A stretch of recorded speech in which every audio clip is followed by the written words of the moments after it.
বলবো সবাই আমার জন্য দোয়া করবেন। গত দিনগুলোতে যে ভুলগুলো আমাদের ছিল, আমি চেষ্টা করবো এই ভুলগুলো ঠিক করে নেওয়ার। আমি আমার শৃঙ্খলা যতটুকু নিয়ম মেনে চলা যায়, আমি চেষ্টা করব নিয়ম মেনে চলার। তো সবাই আপনারা আমার জন্য দোয়া করবেন। আজকে আমার জন্মদিন, যেটাই হোক না কেন। তো আমি যে আজকে এখানে বসতে পারছি, এটা হচ্ছে উপরওয়ালার অনেক বড় একটা গিফট আমার জন্য। আমি তার জন্য তার দরবারে শুকরিয়া জানাই। আসলে আমি আজকে অনেক খুশি যে আজকে আমার বার্থডের দিন অনেক বড় একটা উপহার আমি পাইছি, এখানে বসতে পারছি। আসলে এই কয়দিন না বসতে পারে অনেক কষ্ট লাগতেছিল। অনেক অনেক মানুষের ভালোবাসা পাইছি। অনেক অনেক মানুষ ফোন করে বলে যে আপু কোথায়, তুমি কেন নাই, হ্যাঁ আমরা কেক খাইতে পারতেছি না, এগুলো শুনে খুব খারাপ লাগতেছিল।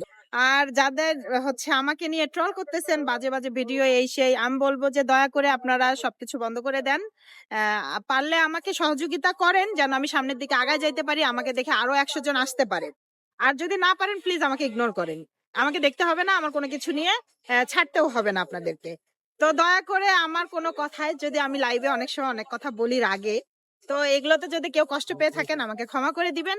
আমার জন্য, আমার পরিবারের জন্য, আমার সন্তানদের জন্য দোয়া করবেন, আমার ইউটিউব ভাইদের জন্য দোয়া করবেন। সবাই যেন ভালো থাকে, সুস্থ থাকে।